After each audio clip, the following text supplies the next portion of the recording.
The combine's in the rear view, but it only means a couple of things for the Kansas City Chiefs. It's about aligning your priorities. Matt's going to help us do that today on Locked On Chiefs. From the land of the free and the home of the Chiefs, this is the Locked On Chiefs podcast. Welcome back, friends and neighbors. Thanks for joining us here. Make sure you make the next listen on your list a Locked On show. We would appreciate that. You got the Locked On NFL Draft. You got the Draft Dudes. You got every show, every team in this league.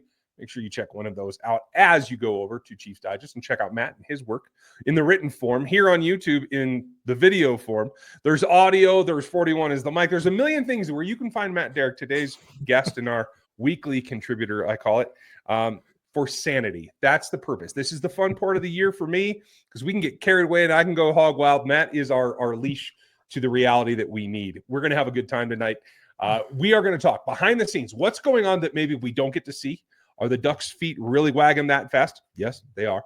That's coming up later in the show. The inspiration that maybe comes away from the combine, good or bad, we're going to get to that coming up next. But we start right now with maybe the hardest part with your postseason evals give you an inclination of what you need to do. You certainly have film to rely on at that point.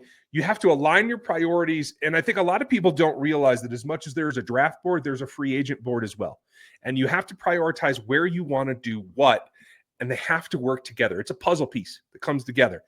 So I talk way too much about maybe they can get this guy or that guy, but let's go to the draft. I'm always looking at the draft, Matt. I don't think I align along with the front office as much as I used to. I think it's more, we're going to plug every hole we can with a veteran until we have to go to the draft. Am I wrong, or is that perception changing? No, that's a core concept of Brett Veach's philosophy. Especially going into the draft, which is that he wants a team that doesn't need anything in the draft.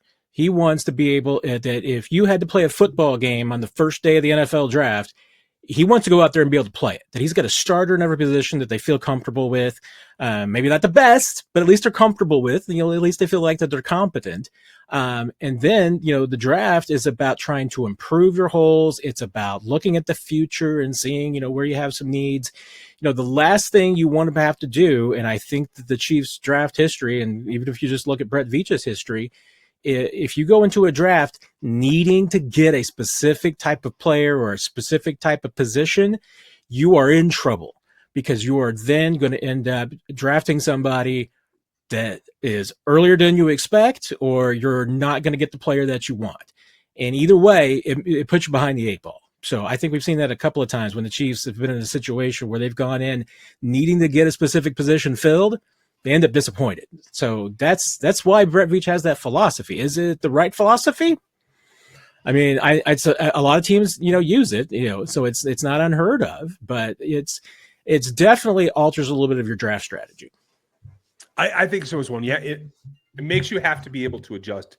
And I think that's important in this offseason too. We've already seen a couple of, I won't say total surprises, but a couple of guys get released even off the Super Bowl winning team with the Eagles that maybe people didn't see coming, didn't expect that free agency. That throws everything out of whack. So aligning your priorities between the two is super, super critical, especially for a front office that does have a good bit of work to do here. So for me, when we've gone down the free agent road, particularly at what I still feel is the biggest need this offseason at left tackle, A, do you agree that that's still the biggest need? And B, do they have to change that plan given the results they've had the last couple of seasons with it? Yeah, it's hard to argue that left tackle isn't the biggest need because I don't know who the starter would be if you had to go play a football game today. Who would be the starter at left tackle? You don't have a lot of choices. Are you moving Jawan Taylor over? Andy Reid's already told us that Joe Tooney is not an option. So right. You're really left with whatever's left over from last year. So it's like your Ethan Driscolls and your Awanye Morris, maybe, but even the Chiefs are kind of, don't even seem to be in that direction. True Godric. There's not really a clear front runner on this current roster. So that leads you to think, okay, you're gonna take a shot or two in free agency. You probably are going to take a shot in the draft too. I'm expecting that when the Chiefs show up for OTAs, that there's probably 3 or 4 new guys on this roster that can play left tackle. That makes a lot of sense to me. And I think they've hinted along the way that they feel like at least Kingsley and maybe move inside to guard, be an heir apparent. And we'll talk about more about what might be going on behind the scenes coming up later in the show, folks. But that all has to go. Option A, free agent veteran. Option B, free agent journeyman. Option C, draft. And maybe that's what we have to get to. I'm concerned that if you don't invest in the future at the tackle position, even in a group like this that I actually feel is maybe thinner than a lot of analysts do in terms of guys that can walk into the league and be a day one starter at left tackle, I still feel like you're putting yourself in this perpetual loop where you have to constantly look for that veteran signing to try to patch it together to give Patrick some protection on his backside. I think that's got to come to an end one way or the other as soon as possible. Am I oversimplifying, I guess, is my big concern. No, I don't think you're oversimplifying. And I think what you say about this draft class is pretty much true. I mean, it's certainly what I think we're hearing from a lot of people about the just top end of this draft class at tackle. The Chiefs going into the combine, we're expecting to have maybe 2 or 3 guys with a first round grade on them. The expectation was that, there's probably going to a couple of guys who really test well, and then maybe that upgrades them from a second or a third round grade. And then maybe you do consider them late first round material. So, they might end up with 4 or 5 that are potentially first round picks. Well, are any of them going to be at 31? History would typically tell you no. I mean, the best thing you got going for you is that there were 7 first round tackles last year.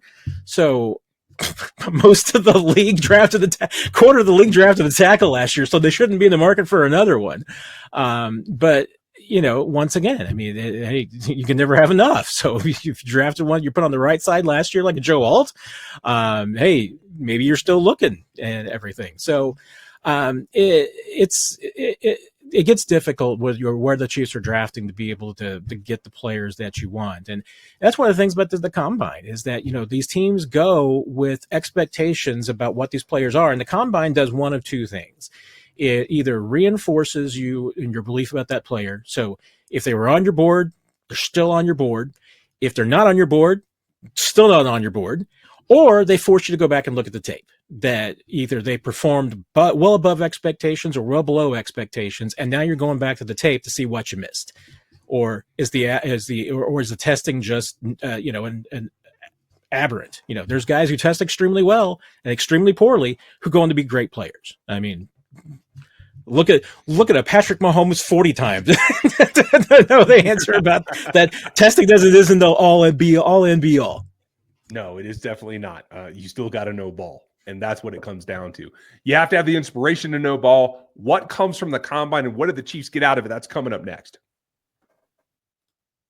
You probably heard of Chewy, and they do everything to keep your pet happy and healthy for food, treats, pet health care, the whole 9 yards. You can find it fast, easy, and affordable at Chewy. Over 100,000 products from your favorite brands covering food and beds and grooming and everything you might need for not just dogs and cats, but birds, fish, reptiles, and smaller pets as well. Chewy makes it easy to manage your pet's health, the prescriptions, the telehealth visits, and even the in-person vet clinics across the country. It makes it easy to do everything you need, even if you have to have it shipped. AutoShip makes the deal an absolutely new game. It's automatic delivery for food, treats, and essential, everything that you need for your pet, and it's easy to change or cancel at any time. You can get over there and make your pet happy and healthy. Right now, you can get $20 off of your first order and get free shipping by going to chewy.com or clicking the link in the description. You can save $20 on your first order by free shipping with clicking that link in the description. Minimum purchase is required. New customers only. Terms and conditions apply. See the site for complete details. The favorite time of year for me is when we can theorize. Covered this team for a very long time. Not quite as long as you, but for a long time. And I love following a team, but I also am super, super interested in team building and what works. People go about it different ways. Howie Roseman just got the better of this franchise by doing things completely different than what Brett Veach does. And those 2 paths to success are what really inspire me. So when we go to the combine, you're looking for athleticism. You're looking for a taste of what a player is in these interviews, trying to come away with just a modicum of what their personality might be, their makeup, what their mentality is in a team setting. You got to come away with some inspired thoughts. So as you take a look at the thing as a whole, either the process or the prospects, or anything that the team seems to want to emphasize, what kind of inspiration, A, do you think they have to be looking for? And what do you think they came back with? Yeah, it's a really good question because, once again, I mean, we talk about what's the combine for, and there are so many pieces of information, and most of it's below the water, right? I mean, sometimes, and frankly, the most important things that happen at the combine to determine whether or not a player is going to get selected or where they're going to get selected, we don't even know about because it's the medicals. It's the testing that are done with the players. That's not on the field. It's just checking old injuries. It's checking their health, see if there's anything that's popping up that wasn't, known before, seeing if things have healed correctly, if there's anything that, is under the surface that they don't know about that might break down in the future. And that all makes a bigger impact on anything else that happens at the combine. I mean, the numbers are great. I mean, we get those, and that helps us, become more informed on these players. For the teams, by and large, I could probably tell you what most of these guys are going to test at, based on the amount of film that they've watched, and be able to guesstimate, hey, how strong this player is, what kind of speed that they have. There's surprises, there's outliers. So, that's why they pay attention to them too. But, the other part of it, are the interviews as well. And so, those are we don't get to be a part of. So two of the three biggest pieces of information that you get at the combine are only for the teams.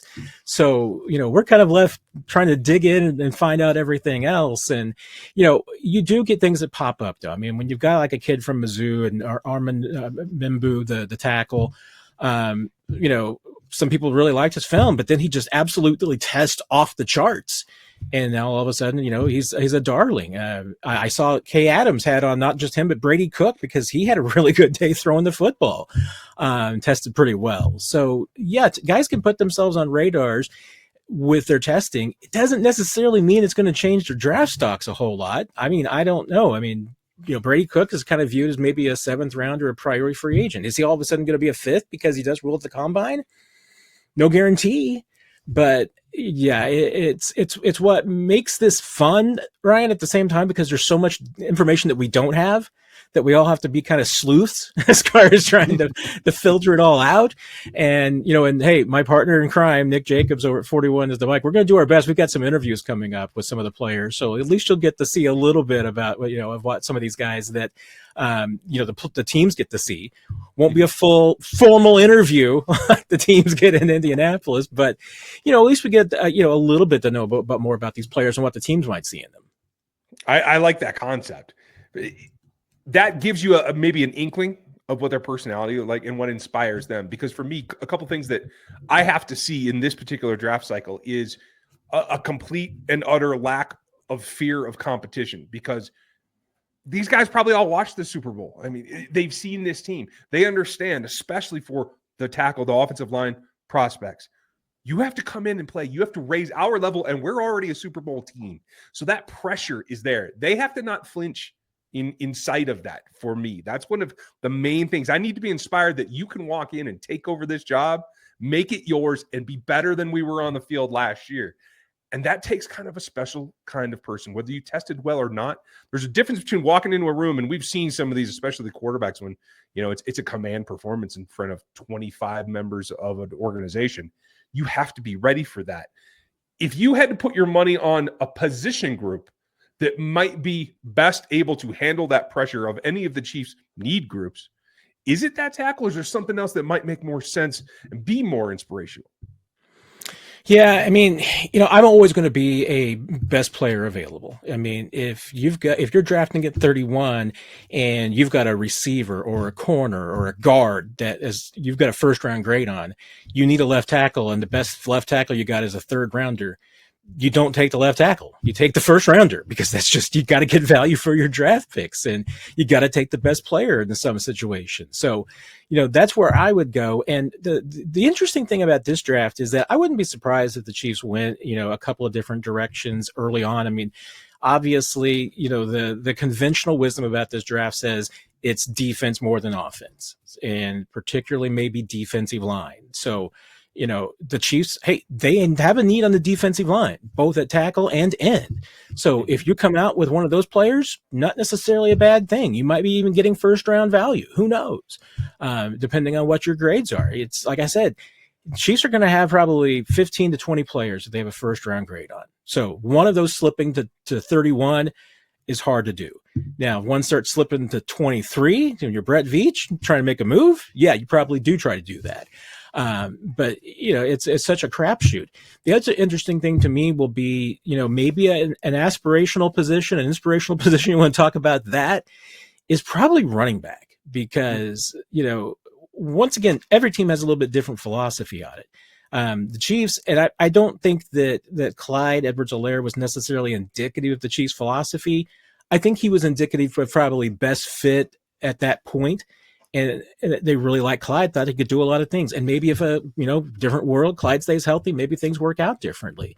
But obviously the Chiefs have had a different philosophy at running back since then, which is that you don't have to put a lot of money or draft resources into running back, that you can find running backs anywhere. But this draft can challenge that, because this draft might be where, you're not talking about getting a third round draft value in the 7th round. You might be talking about getting like a first or a second round running back value in maybe the 4th, Right. So maybe if you're the Chiefs, you aren't looking at a 7th round or an undrafted running back to maybe just be a guy that can come in and compete. Maybe you look at, in the 3rd and the 4th rounds for a running back and can come in and actually maybe start day one and take over that position. It's a tall order, and I think some of their moves indicate that. We don't know what's going on behind the scenes with Pacheco or a couple of other free agents and guys looking to get extended. So what could be, and what are we getting hints of? That's coming up next.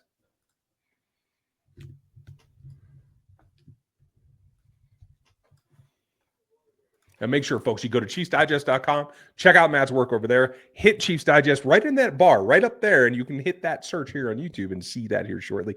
Make sure you check me out over at NFL 33. I've got a couple of pieces, probably 2 this week, some interesting pieces as well as our staff builds out. Don't miss that, and all the draft work will be there as well as RGR football. So that all out of the way, Matt. Behind the scenes, you can get BTS in any industry, whether it's movies, music, politics, whatever. There's always BTS, and it's always revealing.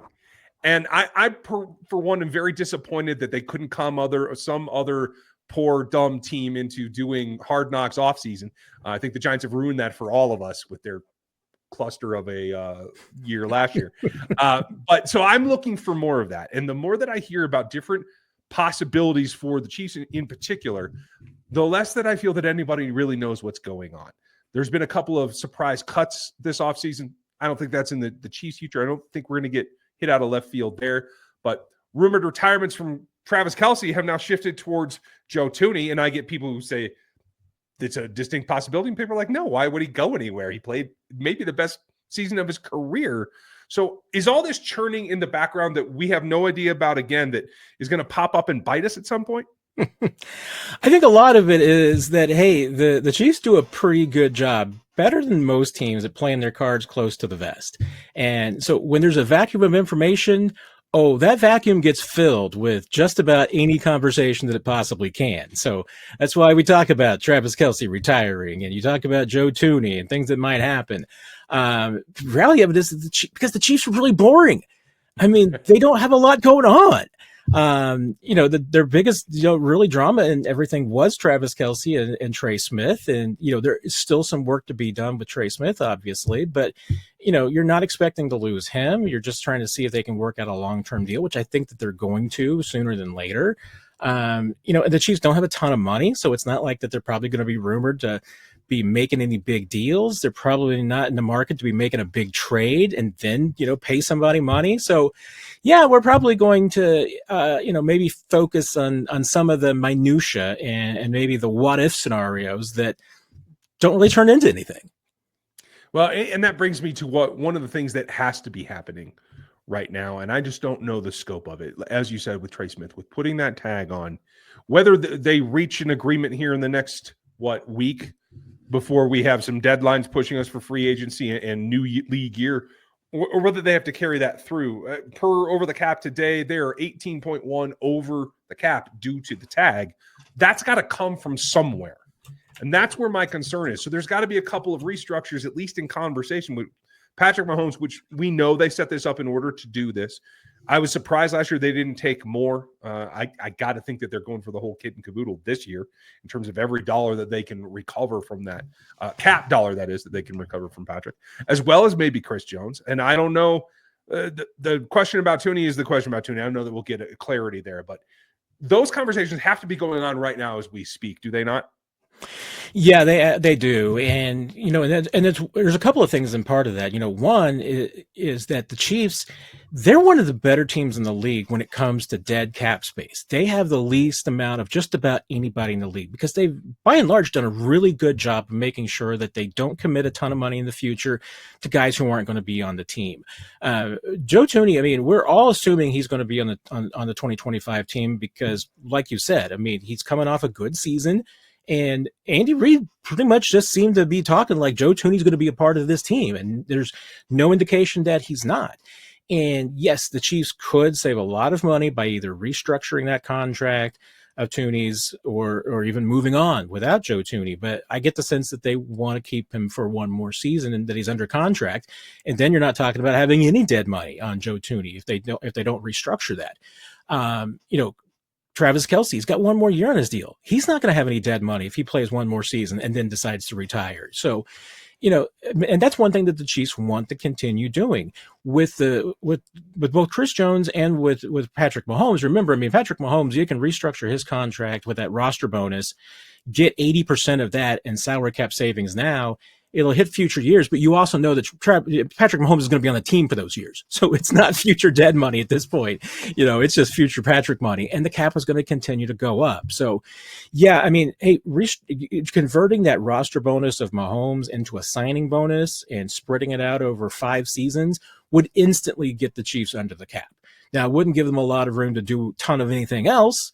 Right. Doing the same thing with Chris Jones would give them a little bit more freedom. But we also know that the Chiefs aren't going to be a team that's going to go out and, plunk down $18 million per year on a player this year. It's probably not going to happen unless it's one of their own. So it limits the free agent options a little bit. But at the same time, it opens up pretty wide area because the Chiefs are still going to be a busy free agent team. It's just that they're going to have to look for the bargains, and they've done a really good job of doing that. They've done a really good job of going through the second and third waves of free agency and finding the players that get overlooked and picking them up. I mean, Drew Tranquill is a great example of that. Yeah. There's a couple of big needs. Obviously, we've talked a lot about tackle, defensive tackle, probably another wide receiver, depending on what that's going to end up looking at. But there's a lot of role players that they need for this particular roster. Those guys come at mild hits to the cap, but maybe more volume than we've seen in years last. So there's a lot of exploration right now. Scouts are hitting all the pro film right now. The pro scouts are busy trying to give you a list, and maybe they've completed it by now, of possible free agents that you would want to bring in to fill one of those roles. So behind the scenes, folks, I know it feels like this is the dead time in the NFL. That doesn't happen until June. So it's going to be all right, but there's a lot going on. If you had to pick one more thing, Matt, that we should be thinking about that we're not hearing about, what would it be? I mean, probably the one thing that's percolating behind the scenes that probably isn't getting talked about enough, but will become a topic after, probably before the draft, but certainly after the draft. It's going to be trying to get long-term extensions done with Trent McDuffie, and to a lesser extent, talking about George Karlaftis, because both those guys are in their 5th-year option. You're going to have to make a decision on picking up both of those by May.